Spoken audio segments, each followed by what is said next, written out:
So just how important crew briefings are and what are the sort of things pilots talk about when doing one.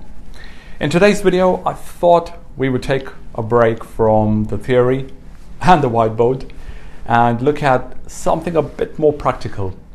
The video after this is from the cockpit, where you will hear a departure briefing and the sort of elements it tends to incorporate.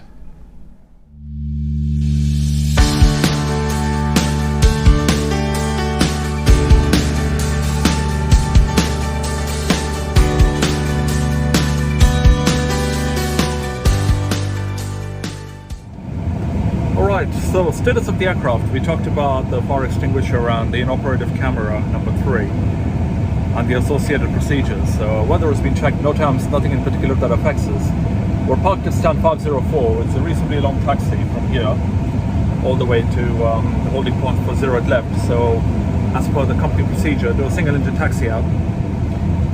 And once we're approaching November, we can start the second engine. So database is valid until the 24th of March. Flight from here to Shiraz. Alternators as for hand. Flight number is 555. Crew cost index 30. Cruise level 380. The drop bars has been set. Departure from runway 0 at left. Yankee 3 intersection with the packs off if you agree. And we've got the temporary SRD, which is the 111 November on our chart 30-0-1 Tango. It's a temporary procedure, 29th of July 2020. So the MSA in our departure direction is 4,100 feet. The hard distance to the southwest, 9,100 feet. Speed max to 50 below 10,000. Initial climb gradient is 5% at 3,000. Altitude restoration initially 3,000. Further with radar, which is what we have set on the FCU. In terms of the routing, it's quite straightforward. We're just basically tracking out on a heading of 0 at 4, which is the runway track, climbing 3,000 feet, and then we're expecting a left turn to one of the waypoints, and then we'll just track the flight plan route from there. Time and distance has been checked against the flight plan, 1 hour 24 compared to 118, 528 compared to 503, I believe it is, 106. Secondary is reversed for the return back here to Muscat with the RLS 0 at left, and the performance has been set for the return. Right nav has been manually turned to VOR, Mike Charlie Tango on VOR 1 and 2. We agreed on a block fuel of 8.5. We have it. Taking a landing over the limits. In case of an immediate return, overweight landing will not be a requirement today. We're pretty light. And the extra fuel we have this time is 2.3 tons, considering we're a tankering sector. Performance for the time being, we only have the noise abatement procedure reflected there. Will be updated once we have the load sheet. Progress, GPS is primary, accuracy is high. Cruise 3 is their optimum 375, max is 395, so 380 should be a good level to climb to. That's it for the normal briefing. For the abnormal brief, this will be a rat and sea takeoff. Standard callouts and operating procedures will apply. For any failures, preferably one your copy stop and go. If you call stop, you bring the aircraft to a complete stop using maximum reverse, maximum braking. Once the aircraft has come to a stop and the park brake is set, you'll notify attention crew at stations. My actions during this time will be to check deployment of reverse, check deceleration, call 70 knots. Once the aircraft has come to a stop and the park brake is set, I'll notify ATC, locate the emergency evacuation checklist.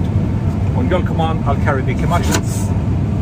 If the call is go, or for any failures after V1, we continue to take off. No actions below minimum of 400 feet AGL, except for retracting the gear, silencing and auto warnings. Above 400, we then carry the CAM actions in the event of an engine-related problem until the engine is secure. Engine out SRD for runway 0 at left is at 1,000 feet to make a left turn on the heading of 350 over the sea. Engine out SRD. The engine out acceleration altitude is 1,500 feet AGL. Once the engine is secure and the at or above this altitude, push level off at green dot, open climb, green dot, thrust MCT. We'll then continue the ECAM, discuss the situation, decide on the best course of action. As briefed, Haast MSA is to the southwest, 9,100 feet, which is also one of the main threads for the departure. Overweight landing may not be a requirement today. The OEB, we have one in there, the red OEB, but most probably it wouldn't apply to us considering that we're below the maximum landing weight and the gross weight CG is below the threshold. And apart from that, should we be faced with any time critical emergencies such as a smoke or fire or even a fuel leak, without losing any time, immediate return back here in Muscat. That's all I can think of. Anything you'd like to suggest after the brief? That's good. Thank you. Perfect. Thank you very much. I hope that gave you an idea of what a departure briefing is like.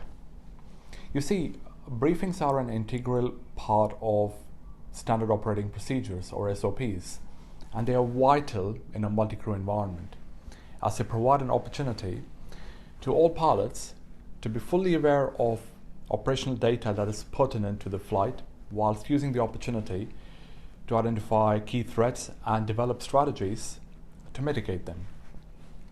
Done effectively, briefings can contribute significantly to enhance flight safety while building teamwork and leadership.